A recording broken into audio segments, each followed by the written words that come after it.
सबको जय मसीह। फिर एक बार आपके साथ प्रभु का वचन लेकर आने का मौका मिला। मैं प्रभु को धन्यवाद देता हूँ। और हम लोग इब्रानी का किताब का पढ़ाई कर रहे हैं और हम लोग 12वां अध्याय में दोबारा लौटेंगे। इब्रानी का 12वां अध्याय, और वहाँ से कुछ बातों को मैं देखना चाहता हूँ। कुछ बातें जो मुझे लगता है प्रभु हमको और कुछ सिखाना चाहता है। तो हम लोग पढ़ेंगे इब्रानी 12 अध्याय 5 से लेकर 11 तक। Hebrews chapter 12 verses 5 to 11। और तुम उस उपदेश को जो तुमको पुत्र के समान दिया जाता है भूल गए हो। हे मेरे पुत्र, प्रभु की ताड़ना को हल्की बात ना जान, और जब वो तुझे घुड़के तो साहस ना छोड़, क्योंकि प्रभु जिससे प्रेम करता है उसकी ताड़ना भी करता है, और जिसे पुत्र बना लेता है उसे कोड़े भी लगाता है। तुम दुख को ताड़ना समझकर सह लो। परमेश्वर तुम्हें पुत्र जानकर तुम्हारे साथ बर्ताव करता है। वो कौन सा पुत्र है जिसकी ताड़ना पिता नहीं करता है? यदि वो ताड़ना जिसके भागी सब होते हैं तुम्हारी नहीं हुई तो तुम पुत्र नहीं पर व्यभिचार की संतान है। फिर जबकि हमारे शारीरिक पिता भी हमारी ताड़ना किया करते थे और हमने उनका आदर किया, तो क्या आत्माओं के पिता के और भी अधीन ना रहे जिससे हम जीवित रहे? वे तो अपनी समझ के अनुसार थोड़े दिनों के लिए ताड़ना करते थे, पर वो तो हमारे लाभ के लिए करता है कि हम भी उसकी पवित्रता के भागी हो जाएं। वर्तमान में हर प्रकार की ताड़ना आनंद की नहीं पर शोक की बात दिखाई पड़ती है। कभी जो उसको सहते सहते पक्के हो गए हैं, बाद में उन्हें चैन के साथ धर्म का प्रतिफल मिलता है।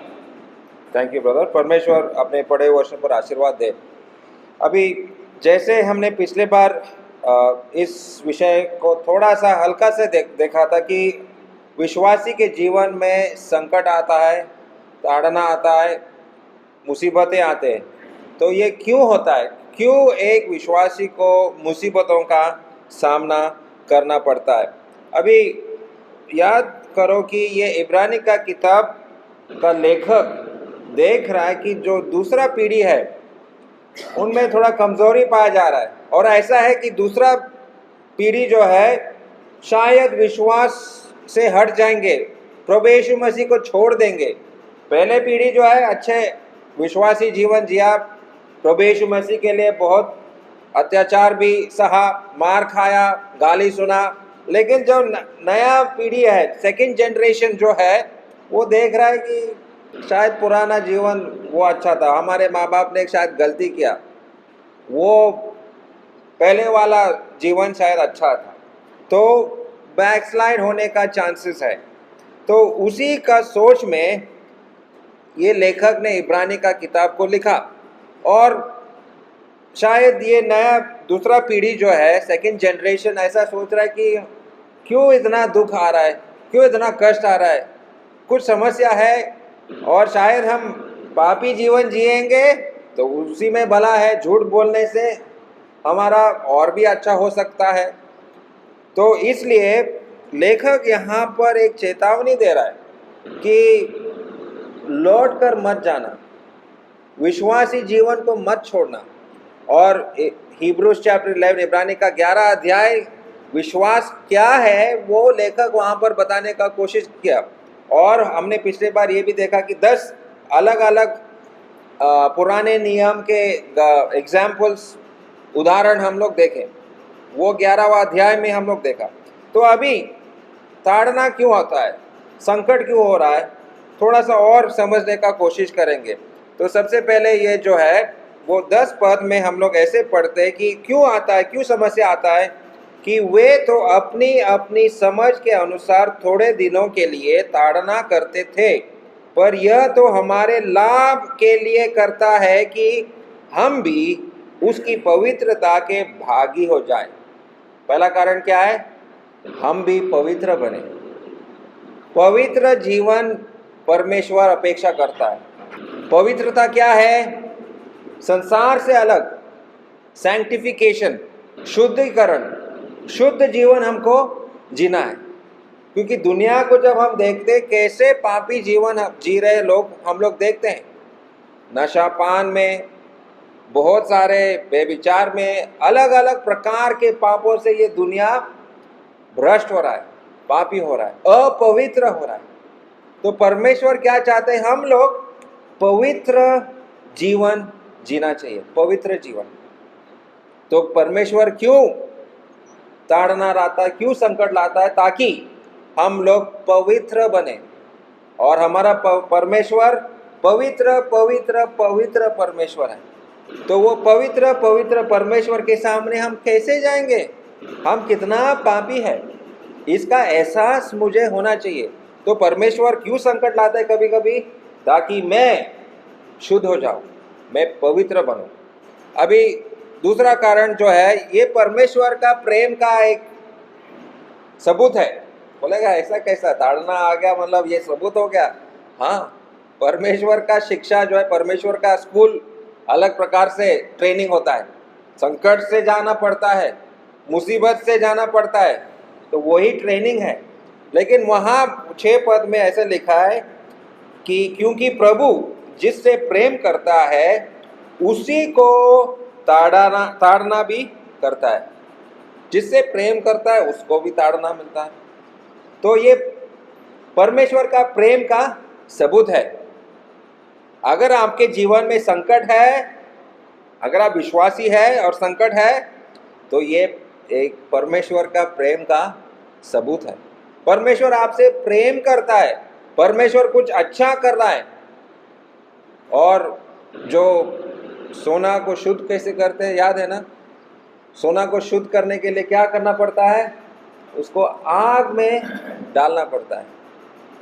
और जो गंदगी है, जो काला चीज़ें हमारा शरीर को जुड़ गया है, वो आग में भस्म हो जाएगा। तो परमेश्वर हमको कभी कभी ऐसे आग में फेंक देता है ताकि जो गंदगी है वो जल जाए।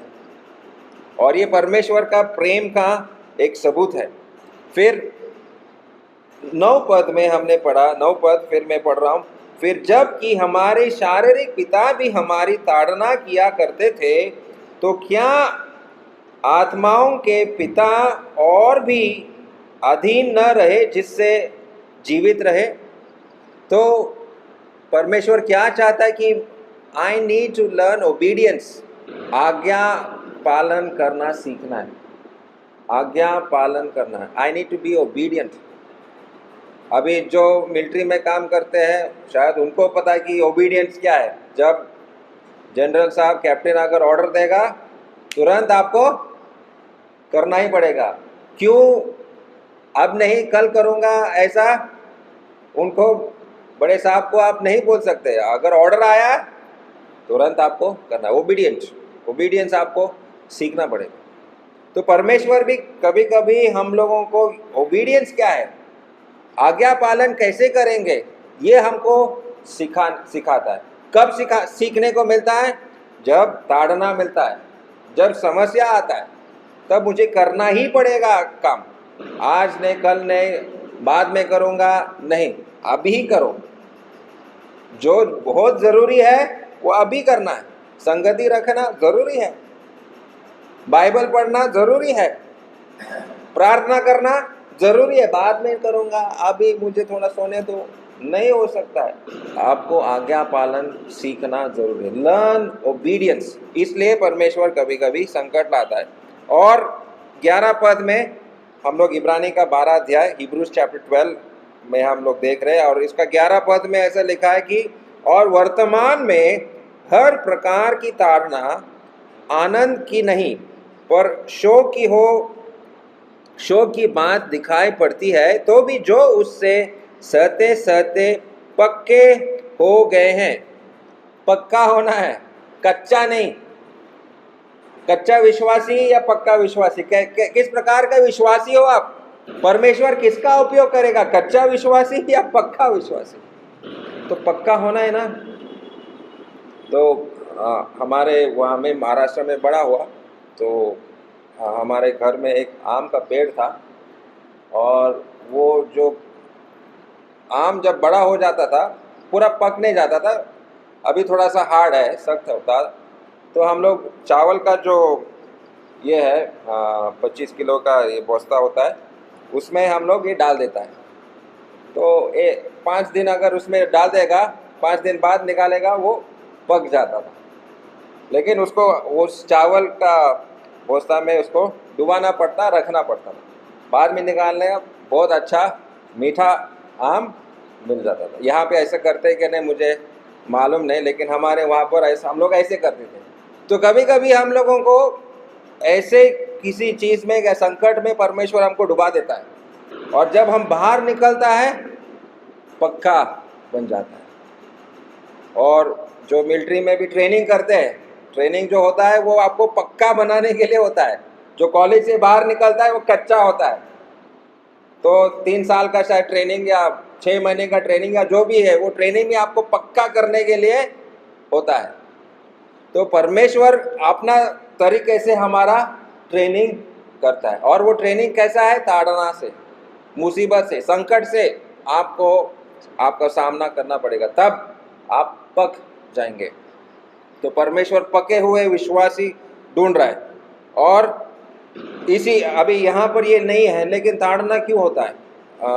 एक रेफरेंस हम लोग पढ़ेंगे 2 Corinthians chapter 1 verses 3 and 4। 2 Corinthians उसका पहला अध्याय 3 और 4 में, वहाँ पर एक और भी हम लोगों को आइडिया मिलता है कि क्यों हम लोगों को ताड़ना का सामना करना पड़ता है।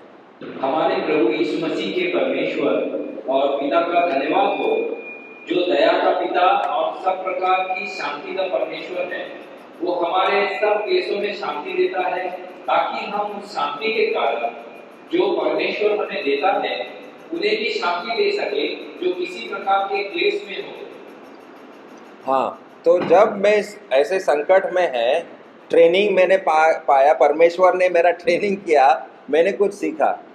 जब मैं दूसरा विश्वासी को ऐसे ही संकट में देखता हूँ, तो मैं उसको सांत्वना दे सकता है, मैं उसको समझा सकता है, भाई मैं भी इसी से गुजर चुका हूँ। और वो ताड़ना शायद बीमारी के रूप में होता है, या कुछ फाइनेंशियल समस्या होता है, या कुछ और पता नहीं कहाँ से ये संकट आएगा, मुझे मालूम नहीं, लेकिन आएगा, ज़रूर आएगा। लेकिन जब मैं उस संकट से बाहर निकलता हूँ, तो मैं सोचता अच्छा हुआ ये संकट आया, मुझे कुछ सीखने को मिला। कष्ट था, मुश्किल था, हाँ ज़रूर, कभी कभी रोना भी होता है, लेकिन वहाँ से मुझे कुछ फ़ायदा हुआ। मैं जब पीछे देखता हूँ उस संकट को, जब देखता हूँ तो प्रभु आपने अच्छा किया, ये संकट आपने मेरे जीवन में लाया, आपका बहुत बहुत धन्यवाद, मैंने बहुत कुछ सीखने को मिला। और जब मैं दूसरे विश्वासी को ऐसे संकट में देखता हूँ, मैं उसको समझा सकता हूँ, हाँ भाई मैं भी गया इससे, ऐसे बीमारी से मैं भी था, या ऐसे संकट मेरे अंदर था। तो मैं दूसरे भाई को, दूसरे बहन को मैं ये सांत्वना दे सकता हूँ। फॉर कंफर्टिंग अदर्स, परमेश्वर कभी कभी आपके जीवन में संकट लाता है। और 2 Corinth 4, इसी 2 Corinth उसका 4 अध्याय 2 Corinthians chapter 4 verse 16 and 17। इसलिए हम ज्ञान नहीं छोड़ते, यद्यपि हमारा बाहरी मनुष्यत्व नष्ट होता जाता है, तभी हमारा भीतर मनुष्यत्व दिन प्रतिदिन नया होता जाता है। क्योंकि हमारा पल भर का हल्का सा क्लेश हमारे लिए बहुत ही महत्वपूर्ण और अनंत महिमा उत्पन्न करता जाता है। तो यहाँ से हम लोग को क्या सीखता है इस पद से, कि ये ताड़ना जो है या ये संकट जो है थोड़े दिनों के लिए है, और एक दिन हमको ये दुनिया छोड़ के स्वर्ग जाना है, प्रभु यीशु मसीह के पास जाना है, वहां पर अनंत काल का सुख है, इटर्नल ग्लोरी। ऐसे सुख हम लोगों को रखा है वहां पर। तो ये थोड़े दिनों का संकट, अरे ये तो ऐसे निकल जाएगा, बाद में अनंत काल का विश्राम है, अनंत काल का महिमा है, अनंत काल का सुख मुझे मिलने वाला है।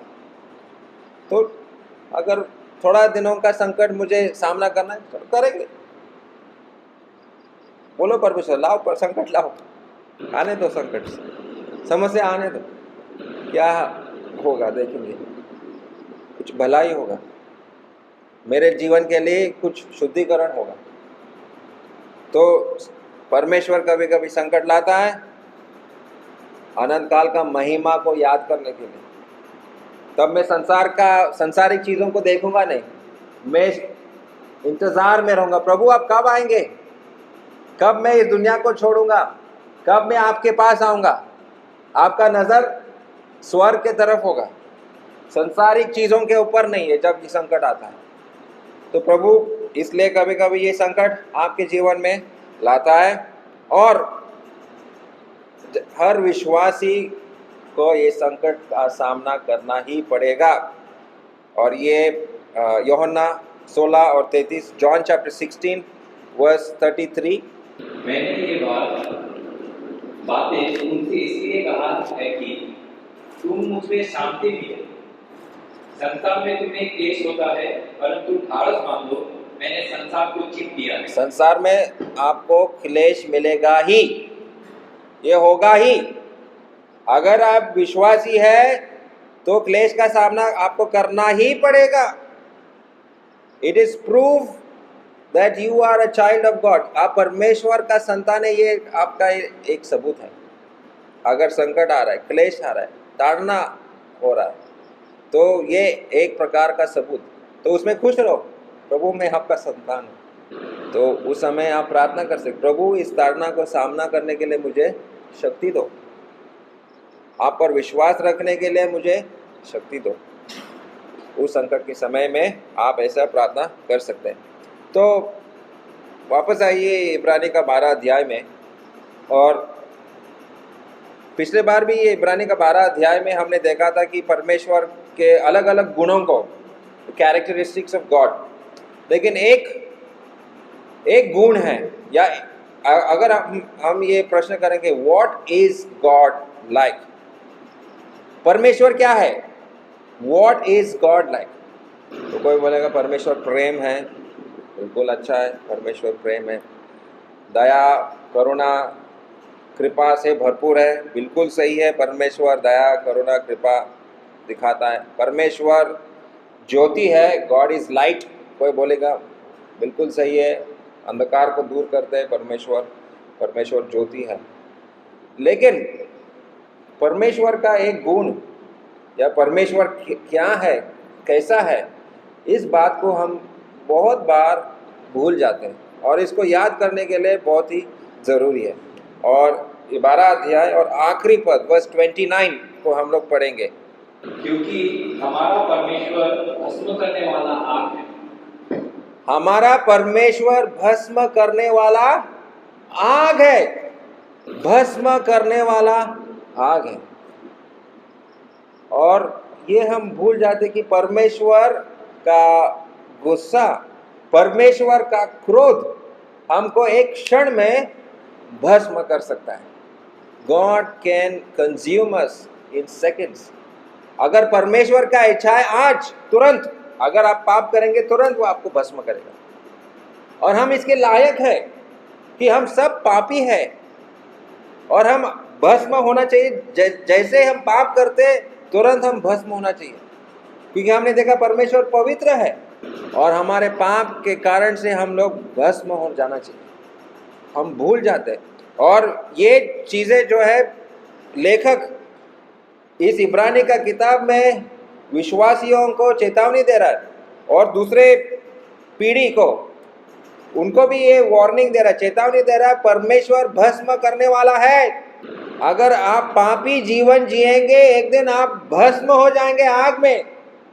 सावधान, उस अनंत काल का नरक में आप मत जाओ, खतरा है आगे। और राजेश मुंडा के साथ ऑपोजिट में ही एक लड़का था, 22,000 वोल्ट का करंट शॉक लग गया उसको। जो रेलवे का तार होता है ना, 22,000 वोल्ट का करंट था। उसके पिताजी ने देखा, वो थोड़ा सा ही उसको छुआ, और जैसा वो छुआ पूरा जल गया। और वो राजेश मुंडा के बगल में ही सोता था। और एक लड़का, मैं उसको लेके गया था हॉस्पिटल में, मैं नाम नहीं बताऊंगा, आप उसको जानते हैं। वो उस जला हुआ व्यक्ति का चेहरा देखते ही वहां गिर गया, पूरा काला जला हुआ। ऐसा दृश्य उसके आंखों के सामने जब आया, वो खड़ा नहीं रह पाया। भयानक दृश्य है वो, देखने से एक आदमी जला हुआ है। परमेश्वर का धन्यवाद तो वो बच गया। वो लड़का बाइबल भी पढ़ता है, कभी कभी वो फोन करता है हमको, हमारे लिए प्रार्थना कीजिए। तो अगर 22,000 वोल्ट का करंट इतना भयानक हो सकता है, परमेश्वर का क्रोध, परमेश्वर का आग कितना भयानक हो सकता है, हम भूल जाते हैं। परमेश्वर प्रेम है, परमेश्वर भला है, परमेश्वर अच्छा है, ये सुनने के लिए बहुत अच्छा लगता है। लेकिन परमेश्वर भस्म करने वाला परमेश्वर है, ये सुनना पसंद नहीं है। परमेश्वर का डर, परमेश्वर का भय चला जा रहा है विश्वासियों के जीवन से। परमेश्वर का डर है ही नहीं। तो परमेश्वर का डर दोबारा विश्वासियों के अंदर लाने के लिए ये लेखक चेतावनी दे रहा है। 10 अध्याय और 27 पद को जरा देखो, उसी बात को वो कह रहा है। हिब्रू 10:27। यस, हाँ, दंड का एक भयानक बाढ़ जोना और आग का जलन बाकी है, जो विरोधियों को भस्म कर देगा। विरोधियों को भस्म करने वाला है एक दिन। अगर आप परमेश्वर का वचन को सुनेगा नहीं, विश्वास नहीं करेगा, एक दिन आग में भस्म हो जाएगा।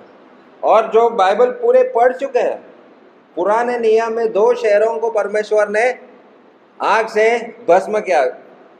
याद है कौन से 2 शहरों को परमेश्वर ने आग से भस्म किया? What are those 2 cities God destroyed in the Old Testament? Sodom and Gomorrah। याद नहीं है? मैंने सिखाया था आप लोगों को यूथ मीटिंग में। सदोम और गमोरा, ये 2 शहरों को परमेश्वर ने आग से भस्म किया। क्यों? किस प्रकार का पाप? इंग्लिश में कहता है होमोसेक्सुअलिटी। पुरुष पुरुष के साथ शादी कर रहा है, महिला महिला के साथ संबंध रख रहा है। बहुत ही गंदे तरीके के पाप उन 2 शहरों में पाया गया। और आज का ज़माना, आज का कंडीशन जब हम देखते हैं, उससे क्या बेहतर है सदोम और गमोरा से? नहीं। सिलीगुड़ी शहर में चलते समय भी मुझे आंखें बंद करके, नीचे करके मुझे चलना पड़ता है। फिल्मों का पोस्टर भी नहीं देख सकता हूँ। ऐसी चीज़ें वहाँ पर है। पाप जो है भयंकर हो रहा है। परमेश्वर का भय किसी के अंदर नहीं है। जैसे दिन बीतता जा रहा है, पाप बढ़ता जा रहा है। परमेश्वर ने पुराने नियम में आग से 2 शहरों को भस्म किया, और परमेश्वर ने जब इस्राएली लोगों को दर्शन किया, ये संडे को हम लोग देख रहे थे, भाई प्रीतो वहाँ बात कर रहा था कि परमेश्वर जब उस पहाड़ पर, सिनाई पहाड़ पर उतरा, तो इस्राएली लोग, मतलब लाल समुंदर उन्होंने पार किया, मरुभूमि में है, सिनाई पर्वत के पास आकर पहुंचे, तो परमेश्वर किस रूप में उनको दर्शन किया? In what form did God reveal himself to the Israelites? आग। और पूरे इजरायली लोगों ने जब उस आग को देखा, डर गए। बोला ये परमेश्वर जो है भयानक है, भस्म करने वाला परमेश्वर, हम कैसे जाएंगे उसके सामने? लेकिन आज प्रभु के सामने आने के लिए कोई डर नहीं, कोई डर नहीं। विश्वासियों के बीच में भी आराधना के लिए जाना या कोई मीटिंग के लिए जाना, कैसे भी जाएंगे, चलेगा। परमेश्वर का डर है ही नहीं। परमेश्वर का डर हमारे अंदर आना चाहिए, तब हमको परमेश्वर का पवित्रता को समझ में आएगा। और भविष्य में, in the future, God is going to जज। परमेश्वर दोबारा इस पृथ्वी को कैसे न्याय करने वाला है, पढ़ो 2 थेसलोनिका, 2 थेसलोनियंस चैप्टर 1 वर्स 7 and 8, कैसे न्याय करने वाला है। 2 थेसलोनियंस चैप्टर 1 वर्स 7 and 8। और तुम्हें जो क्लेश पाते हो, हमारे साथ चैन दे उस समय जबकि प्रभु यीशु अपनी सामर्थ्य दूतों के साथ धधकती हुई आग में स्वर्ग से प्रकट होगा। और जो परमेश्वर को नहीं पहचानते और हमारे प्रभु यीशु के सुसमाचार को नहीं मानते उनसे पलटा लेगा। धधकती हुई आग से इस दुनिया का न्याय करने वाला है, और वो न्याय कभी भी आ सकता है। नूह के समय में नूह बोल रहा था कि बारिश होने वाला है, कोई विश्वास नहीं किया। परमेश्वर ने बारिश से, पानी से दुनिया का न्याय किया। अभी उससे भी भयानक, भयंकर वो परमेश्वर का आग से इस दुनिया का न्याय होने वाला है, और वो न्याय कभी भी आ सकता है। आप तैयार हैं? क्या आपने प्रभु यीशु मसीह को पहचाना? क्या आपने उद्धार पाया है? प्रभु यीशु मसीह को उद्धारकर्ता के रूप में आपने स्वीकारा है, ग्रहण किया है कि नहीं किया? एक दिन परमेश्वर इस दुनिया को आग से न्याय करने वाला है। और नरक क्या है? नरक, व्हाट इज हेल? नरक के बारे में थोड़ा सा विचार करेंगे। नरक क्या है? आग है, आग है। तो उस आग में अगर मैं पापी अवस्था में मरूंगा, अगर मेरा उद्धार नहीं हुआ, तो कितने दिनों के लिए मुझे उस आग में बैठना पड़ेगा? How long? For eternity. Yes, अनंत काल के लिए आपको उस आग में बैठना पड़ेगा। और प्रियजन, अगर आप आज यहाँ पर आए हैं और अगर आज आपका उद्धार नहीं हुआ, और अगर आपको पता नहीं कि मैं कहाँ पहुंचूंगा, आज समय है। प्रभु यीशु मसीह पर विश्वास करो। प्रभु यीशु मसीह आपको उस आग से बचाना चाहता है, अनंत काल का आग से। वो भयंकर है, परमेश्वर का क्रोध है वो, और वहां से आपको छुटकारा, उद्धार मिलना चाहिए। और वो आग कैसा, हम लोग थोड़ा सा वचनों को पढ़ेंगे कि ये आग कैसा है। मत्ती 3:12, मैथ्यू चैप्टर 3 वर्स 12।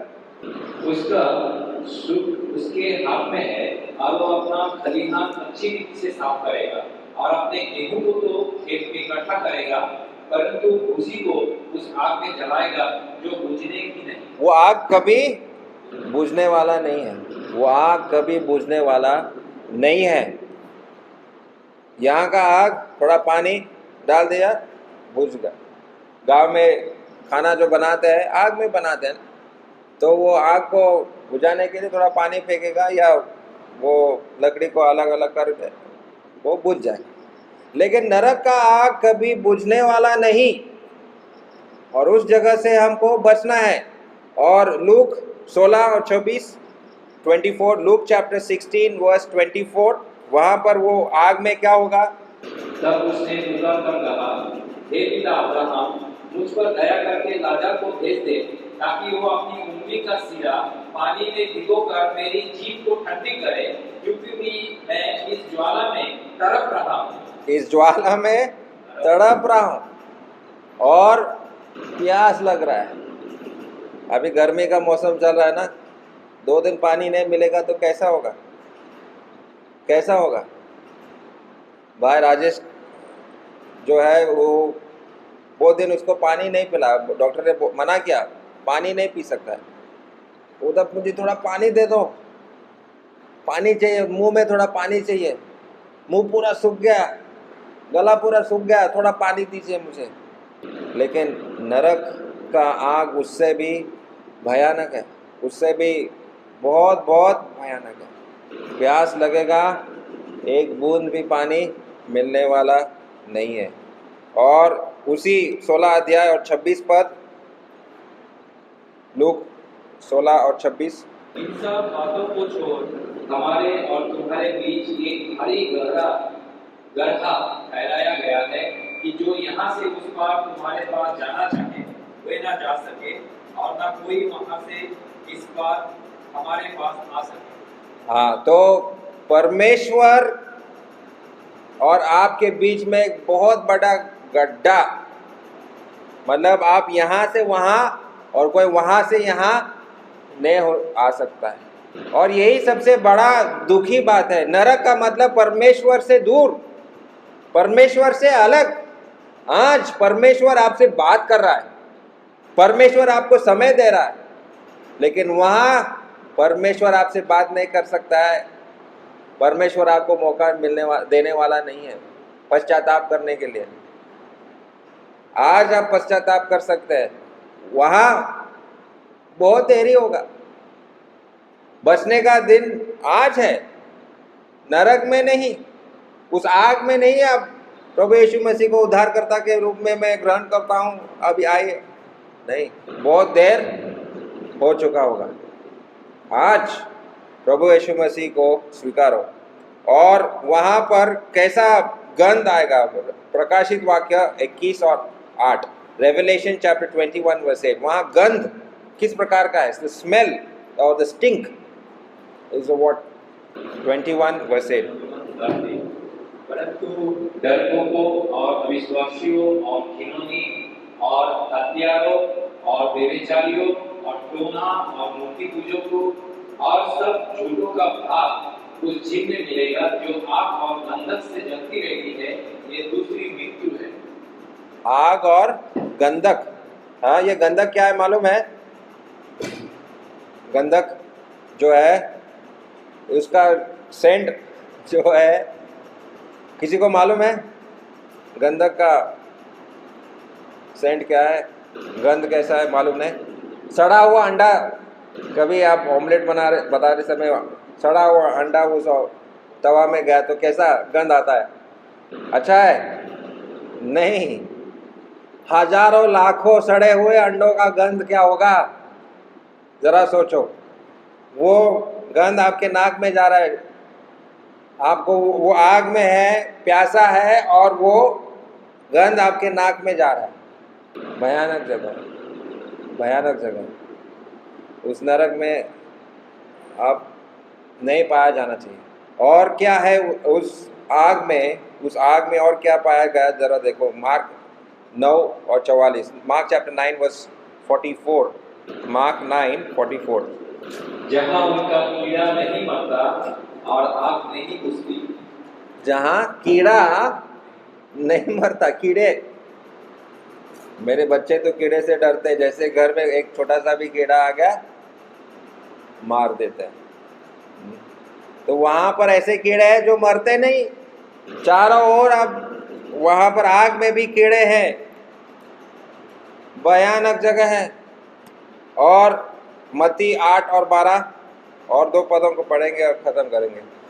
मत्ती 8 और 12। परंतु राज्य के संतान बाहर अंधकार में डाल दिए जाएंगे, वहां रोना और दांतों का पीसना होगा। दांतों का पीसना मतलब आपके दांत होंगे वहां पर, सब दांत आपको, अगर आप दांत अभी गिर गया नरक में, वो दोबारा आपको दांत मिल जाएगा, और वो दांत को क्या करना पड़ेगा? पीसना पड़ेगा, दबा दबा के। इतना मतलब आपको ताड़ना मिल रहा है या संकट है या इतना दुख या अवस्था है, आप अपने दांतों को ऐसे जोर से चबाएंगे, दांत पीस जाएंगे वहाँ पर। और आखिरी पद, वो नरक किसके लिए बनाया था? किसके लिए बनाया? Who did God make hello for? किसके लिए ये नरक बनाया था? यस, से लाउडली। सिनर्स? नो, पापियों के लिए बनाया नहीं था। बिल्कुल सही है, शैतान और उसके दूतों के लिए, शैतान के लिए बनाया था। शैतान जो है इतना शक्तिशाली स्वर्गदूत है, उसको ताड़ना देने के लिए परमेश्वर ने ये नरक बनाया। लेकिन पापी को भी वहाँ फेंक दिया जाएगा। वो मत्ती 25, मैथ्यू चैप्टर 25 वर्स 41 में आप पढ़ सकते हैं। परमेश्वर ने ये नरक शैतान और उसके दूतों के लिए बनाया था। लेकिन अगर आप प्रभु यीशु मसीह पर विश्वास नहीं करेंगे, अगर आज आप पश्चाताप नहीं करेंगे, तो आपको उस नरक में जाना पड़ेगा। प्रियजन, मैं प्रार्थना करूंगा, यहाँ पर जितने उपस्थित हैं, हम में से एक भी वहाँ नहीं जाना चाहिए। जितने जन यहाँ पर उपस्थित हैं, एक जन भी वहाँ नहीं जाना चाहिए। और अगर आज प्रभु ने आपसे बात किया और आपने प्रभु यीशु मसीह को उद्धारकर्ता के रूप में अभी तक स्वीकारा नहीं, पाप का पश्चाताप नहीं किया तो कीजिए, समय है।